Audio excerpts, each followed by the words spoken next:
हर रोज एक नई कहानी देखने के लिए चैनल को सब्सक्राइब करें और बेल आइकन को दबाना ना भूलें। ऋषि अपनी बीवी मालिनी, माँ राजेश्वरी और पिता विजेंद्र के साथ रहा करता था। ऋषि एक बड़ी टेक्सटाइल कंपनी का मालिक था। विजेंद्र और ऋषि दोनों ही अपने कारोबार को साथ मिलकर संभाला करते, लेकिन ऋषि की बीवी मालिनी बहुत लालची थी। वो सिर्फ उसके पैसों के पीछे पागल थी और प्रॉपर्टी के लिए उससे रोज लड़ती थी। ऋषि, तुम कब तक मुझे ऐसे ही रखने वाले हो? मेरे नाम पर जायदाद कब होगी? हमारी शादी को अब 1 महीना भी हो चुका है, फिर भी क्या फायदा मेरा इतने अमीर घर की बहू होकर? मालिनी, तुम कभी तो शांत रह लिया करो यार। जब देखो तब पैसा पैसा पैसा करती रहती हो। अरे पैसों के आगे भी एक दुनिया है। तुम्हें इतना लालच क्यों है? क्या पता कहीं भाग के तो नहीं जा रहा ना कोई? सब कुछ अपना ही तो है। अच्छा, तो अब अपना हक मांग लिया तो मैं लालची बन गई? वाह, क्या आदमी हो तुम ऋषि। मालिनी अपनी हरकतों से बाज नहीं आती और वो अपनी सास के नेकलेस, ससुर के पैसे, सब कुछ सरेआम हड़प लेती है। मम्मी जी, अब ये सोने का नेकलेस मेरा हो गया, लाइए मुझे दीजिए। और पापा, मैंने आपकी अलमारी में से 50,000 रुपए निकाल लिए हैं। मुझे एक डिजाइनर ड्रेस खरीदनी है, इसीलिए। ठीक है?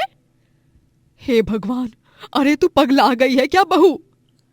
हमारी अलमारी को हमारी अनुमति के बिना छूने की हिम्मत भी कैसे की तुमने मालिनी बहू? तुम इस घर की बहू हो तो अपने बहू धर्म में ही रहो। उसकी लक्ष्मण रेखा को पार मत करो, वरना हमें भी लक्ष्मण रेखा को पार करना अच्छे से आता है।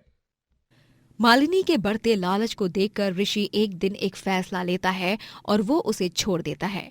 जब बात हद से ज्यादा बढ़ जाती है और मालिनी 2 करोड़ रुपए की शॉपिंग बिना पूछे करके आती है। बस बहुत हुआ तुम्हारा नाटक मालिनी, बहुत सह लिया तुम्हें हमने, लेकिन अब और नहीं। निकल जाओ मेरे घर से। तुम मेरी पत्नी हो, इस घर की बहू हो, इसलिए इतना उड़ती हो ना। लेकिन अब मैं तुम्हें उन सब रिश्तों से बेदखल कर रहा हूं। आज के बाद अपनी मनुष्य शक्ल कभी मत दिखाना मुझे, वरना मैं तुम्हें पुलिस के हवाले कर दूंगा। अगर मुझे टॉर्चर करने की कोशिश की तो लालची औरत कहीं की। ऋषि मालिनी को घर से बाहर निकाल देता है और उसके मुंह पर हवेली के दरवाजे बंद कर देता है। देख लूंगी, सबको देख लूंगी। मालिनी के साथ जो तूने किया है ना ऋषि, वो तुझे बहुत महंगा पड़ने वाला है। देख लूंगी। मालिनी वहां से चली जाती है। ऋषि के जीवन में अब कुछ दिनों बाद नैना नामक एक लड़की आती है। नैना और ऋषि दोनों को एक दूसरे से प्यार हो जाता है और दोनों ही एक दूसरे से शादी कर लेते हैं। नैना, तुमसे मिलने के बाद मुझे अपनी जिंदगी में सब कुछ एकदम सही सही लगने लगा। I love you Naina. I love you too Rishi. Romance हो गया हो तो हमें जरा खाना मिलेगा कि नहीं बहू रानी? भूल तो नहीं रही हो ना, आज तुम्हारी पहली रसोई है। हाँ बहू रानी, पेट में चूहे कूद रहे हैं, जल्दी से खाना बना दो। जी माँ जी। जी पापा जी। नैना अपनी पहली रसोई की रस्म पूरी करती है और स्वादिष्ट स्वादिष्ट पकवान बनाती है, जिन्हें खाकर राजेश्वरी, विजेंद्र और ऋषि तो नैना के खाने के दीवाने हो जाते हैं। बाप रे बाप बहू रानी, तुम इतना अच्छा खाना बनाती हो, ये तो मुझे पता ही नहीं था। तुमने तो मुझसे भी अच्छा खाना बनाया है। मान गई तुम्हें मैं बहू रानी, मान गई। सच में इतना लाजवाब खाना तो हमने हमारे जीवन में पहले कभी भी नहीं खाया। मजा ही आ गया। ये लो बहू रानी, ये तुम्हारा शगुन, मना मत करना। विजेंद्र और राजेश्वरी दोनों सास ससुर नैना को शगुन देते हैं और ऋषि तो नैना को एक खूबसूरत सा नेकलेस गिफ्ट करता है। नैना और ऋषि दोनों ही हनीमून पर जाते हैं और खूब एंजॉय भी करते हैं। उन दोनों की फोटोज को सोशल मीडिया पर देखकर मालिनी बुरी तरह जल जाती है। इन दोनों को मैं इतना खुश कभी नहीं रहने दूंगी। बहुत प्यार करता है ना ये ऋषि इस नैना से। अब देखना कैसे इन दोनों को जुदा करती हूँ। जब नैना ही नहीं रहेगी तो फिर ऋषि तो पूरी तरह टूट जाएगा। अब ये मालिनी अपनी सौतन नैना को जान से मार कर ही दम लेगी। हाँ। मालिनी राजस्थानी साड़ी पहनकर घूंघट ओढ़ती है और अपनी शक्ल छुपाते हुए वो हवेली के अंदर प्रवेश करती है। भाई साहब, मारे को अट्ठे नैना जी ने बुलाया है। नौकरानी के काम के वास्ते। ओह अच्छा अच्छा ठीक है। लगता है नैना ने तुम्हें अपनी पर्सनल नौकरानी के तौर पर बुलाया है। तुम एक काम करो, जाओ, वो फर्स्ट फ्लोर है ना, उसमें से तीसरा कमरा, उसमें नैना है। जाओ, ध्यान से जाना, सीढ़ियाँ हैं। धन्यवाद भाई साहब, मारे को हवेली में आन देने की अनुमति देने वास्ते। मालिनी घूंघट में अपना चेहरा छुपाते हुए नैना के कमरे में जाती है, जहां वो देखती है कि नैना तो सो रही है। वो चाकू निकालती है और नैना पर हमला करने जा ही रही होती है कि तभी वहां पर ऋषि आ जाता है और मालिनी पर्दे के पीछे छिप जाती है। फिर थोड़ी सी देर बाद गार्ड्स पूरी हवेली में घूमने लगते हैं, इसीलिए मालिनी को हवेली से चले जाना पड़ता है। ये वाला मौका भी हाथ से गया, लेकिन तू चिंता मत कर नैना की बच्ची, तेरा खात्मा तो मैं ही करूंगी, देख लेना, और वो भी बहुत जल्द। हाँ। थोड़े दिनों बाद ऋषि और विजेंद्र का बिजनेस बहुत बड़े लॉस में चला जाता है और तभी उनके पास के सारे पैसे खत्म हो जाते हैं। पता नहीं क्या होगा अब, हमारा पूरा कारोबार ठप पड़ गया है। जितने भी पैसे थे हमारे पास सब कुछ खत्म हो गए हैं। चिंता मत करो, भगवान जी सब ठीक कर देंगे, हिम्मत और भरोसा रखो। हाँ ऋषि, बिजनेस खत्म हो गया है तो इसका मतलब ये नहीं है कि यही अंत है, ये तो नए चैलेंजेस का आरंभ है। इसीलिए इसे खुशी खुशी स्वीकारो और लाइफ में आगे बढ़ो। विजेंद्र और ऋषि कई सारी जगहों पर जाकर नौकरी ढूंढते हैं, लेकिन उन्हें कहीं पर भी नौकरी नहीं मिलती।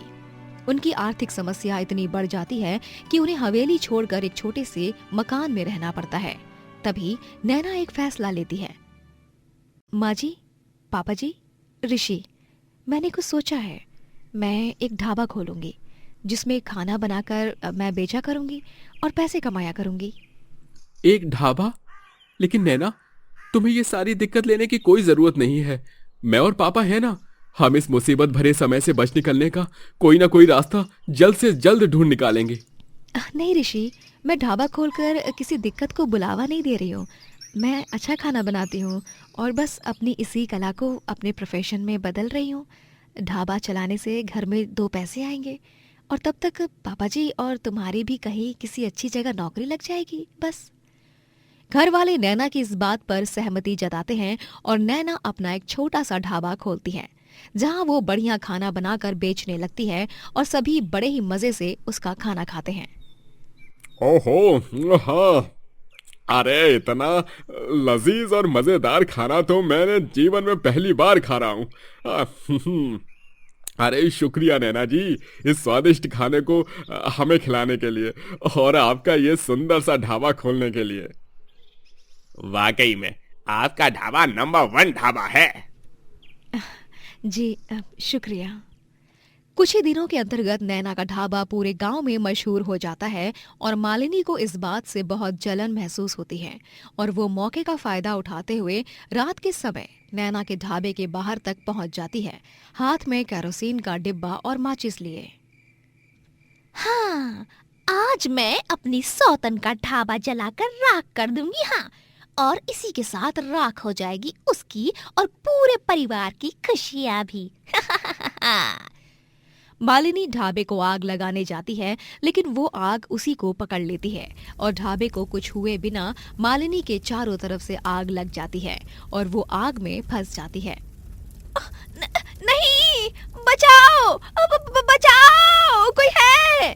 नैना फौरन मालिनी के चारों तरफ बाल्टियों से पानी फेंकती है और उसे बचा लेती है। ऋषि पुलिस को बुलाता है और मालिनी को गिरफ्तार किया जाता है। मैंने तुम लोगों के साथ बहुत बुरा किया है, मैं माफी के काबिल तो नहीं हूँ, लेकिन हो सके तो मन से मुझे माफ कर देना, शायद यही मेरे गुनाहों की सजा है। मालिनी जेल की सलाखों के पीछे कैद हो जाती है और नैना अपने ढाबे के जरिए ढेर सारी सफलता हासिल करती है। पाठक परिवार के छोटे बेटे कुंदन की शादी निष्ठा नाम की एक लड़की से होती है। निष्ठा स्वभाव और रूप रंग से बहुत खूबसूरत होती है और उसके आते ही सास बृंदा, ससुर सुरेंद्र और जेठ रितेश उसके तारीफों के पुल बांधने लग जाते हैं और इन सब से जेठानी बेला को बहुत गुस्सा आता है और जलन महसूस होती है। जैसे देखो बस इस नई नवेली बहू निष्ठा की तारीफों के पुल बांध रहा है। मैडम को आए हुए अब तक ठीक से 24 घंटे तक नहीं हुए हैं, लेकिन देखो जो काम पिछले 1 साल से मैं नहीं कर पाई वो इसने सीधे एंट्री मारते ही कर दिया। ससुराल के पहले दिन ही बेला की पहली रसोई की रस्म होती है। निष्ठा रसोई में आकर गैस के चारों ओर गंगा जल छिड़कती है और गुड़हल का फूल रखकर हाथ धोती है और प्रणाम करती है। अरे बस बस, अब माँ अन्नपूर्णा का नाम लेकर अपनी पहली रसोई की रस्म शुरू करो। जब हम तुम्हारे घर रिश्ता पक्का करने आए थे तब तुमने कितने स्वादिष्ट और खस्तेदार समोसे खिलाए थे हमें। तुम्हारे मायके वाले हमेशा तुम्हारे हाथ के खाने की प्रशंसा करते रहते हैं और इसीलिए आज हम सब भी तुमसे बस बड़ी उम्मीद लगाए बैठे हैं। कुछ अच्छा सा, चटपटा सा, मीठा सा, कुरकुरा खाना बनाना। हाँ। निष्ठा बृंदा के पैर छूती है और उसका आशीर्वाद लेकर माँ अन्नपूर्णा के नाम को लेती है। अपनी पहली रसोई का खाना बनाकर शुरू करती है। वो घंटों तक खड़े रहकर कड़ी मेहनत और लगन से अलग अलग प्रकार के पकवान बनाती है। चलो अब ये शीरा और ये सब्जी बन गई है, अब फटाफट से पूड़ियाँ तल लेती हूँ और उसके बाद फ्रिज में जमाई हुई बर्फी को निकालकर काटना भी तो है। हे भगवान, प्लीज मेरा साथ दीजिए, वक्त के पहले ही मैं सारा खाना बना पाऊँ। इतनी हिम्मत और ताकत दीजिए प्लीज। अब आएगा मजा जब सब लोग ये खुजली वाला पाउडर खाना खाएंगे और इन सब का इल्जाम लगेगा मेरी बेचारी भोली सी प्यारी सी मासूम सी देवरानी पर। निष्ठा की बच्ची, आज की तेरी पहली रसोई इस घर में आखिरी रसोई होगी। देखना तो, बहुत हुई तारीफें, अब बारी है गालियां सुनने की। बाद में निष्ठा और बेला दोनों मिलकर डाइनिंग टेबल पर सभी घर वालों को खाना परोसने लगते हैं। तब उस खाने को खाकर सभी बंदरों की तरह खुजलाने लग जाते हैं और उन सब की खुजली आउट ऑफ कंट्रोल हो जाती है। अरे अरे अरे कलमुही, करमजली, ऐसा कौन सा नमक डाल दिया अरे इस खाने में जो हम सब बंदर बन गए। हाय हाय, बहुत खुजली आ रही है रे। जिंदगी में पहली बार इतनी खुजली आ रही है। अरे आज तो हम चारों का खून निकल कर ही रहेगा, यूं खुजा खुजा कर। बेला, ऐसा क्या मिलाया है इस खाने में जो हमें इतनी भयंकर खुजली हो रही है? बताओ।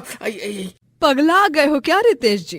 ये सारा खाना मैंने नहीं, निष्ठा ने बनाया है और भगवान का लाख लाख शुक्र है कि मैंने ये खाना नहीं खाया, वरना खुजला खुजला कर तो मैं लाल पीली हो जाती थी। हाँ, आप सबकी तरह। सबको यूं खुजलाते हुए देख निष्ठा हैरान और दंग रह जाती है। वो तुरंत अपने कमरे से एक स्प्रे लाती है और उसे सबके बदन पर छिड़क देती है, जिसके बाद उन सब की खुजली रुक जाती है। अरे निष्ठा बहू, तुझसे ये उम्मीद नहीं थी। पहली रसोई में ही हमें आधा मार डाला, खुजला खुजला के तूने हम चारों को लाल कर दिया। अरे कहीं कल को मार ही न डाले। अरे भगवान, ऐसी बात मत करो माँ जी, मरे आपके दुश्मन। मेरा यकीन मानिए, मैंने कुछ नहीं किया। मैंने शिद्दत से सारा खाना बनाया। मैं खुद इस बात को लेकर हैरान हूँ कि ये सब आखिर कैसे हो गया। चुप रहो यार निष्ठा, तुम पूरे मूड की बैंड बजा दी। खाओ ये खुजली वाला खाना तुम ही। सभी घरवाले निष्ठा को खूब सुनाते हैं और ये सब देखकर बेला मन ही मन फूट फूट कर हंसती है और उसे बहुत खुशी महसूस होती है। बेला अब ऐसे ही रोजाना निष्ठा के बनाए हुए खाने को बिगाड़ती रहती है और उसे परिवार वालों की डांट पड़वाती रहती है। छी, ये चाय है कि क्या है? अरे नासपीटी, चाय में नमक और सब्जी में चीनी तेरी अम्मा ने डालना सिखाया था क्या है? ये मोहतरमा अपना दिमाग मायके में ही भूल आई है, इसलिए न कुछ सूझ समझ नहीं रहा। जितना अच्छा तुम्हारा बारे में एक्सपेक्ट किया था, तुम उससे भी कई गुना ज्यादा अलग निकली। हाँ निष्ठा, और वो कटोरी में जो आलू थे वो सड़े हुए आलू थे। तुमने उन्हीं के पराठे बनाए हैं, उनसे किसी का पेट दुखा तो? निष्ठा भावुक हो जाती है और सभी से कहती है, मुझे माफ कर दीजिए, मुझे खुद को ही नहीं पता कि ये सब क्या हो रहा है। मेरे साथ ऐसा क्यों हो रहा है? मैं आइंदा से ध्यान रखूंगी। तुमसे अच्छी तो मेरी बड़ी बहू बेला है, कुछ सीखो उससे। बेला बहू, तुम दोनों साथ में ही खाना बनाते हो तो इसे सही से बताया करो, कैसे क्या करना चाहिए। देखो, ये बेसन का चीला, ये मूली के पराठे, फ्रूट सलाद बेला बहू ने कितना स्वादिष्ट बनाया है, और एक तुम हो।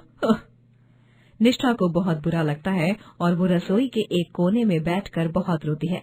बेला को ये देखकर बहुत अच्छा लगता है। रो रो और रो, तुझे यूं इस हाल में रोता बिलखते देख मेरे कलेजे को बहुत ठंडक मिल रही है।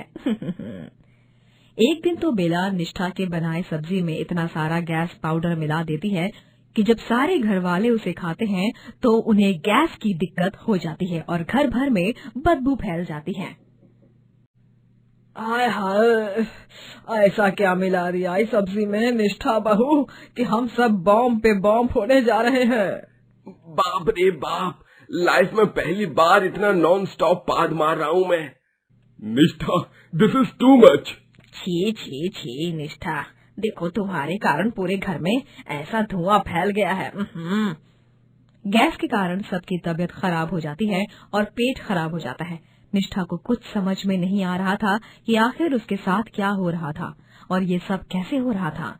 दिन ब दिन उसे सबसे इतने ताने मिलने लग जाते हैं कि वो बर्दाश्त नहीं कर पाती। उसके और कुंदन के रिश्ते में भी दरार आने लगती है और क्रूर बेला इन सब से मजा लेती रहती है।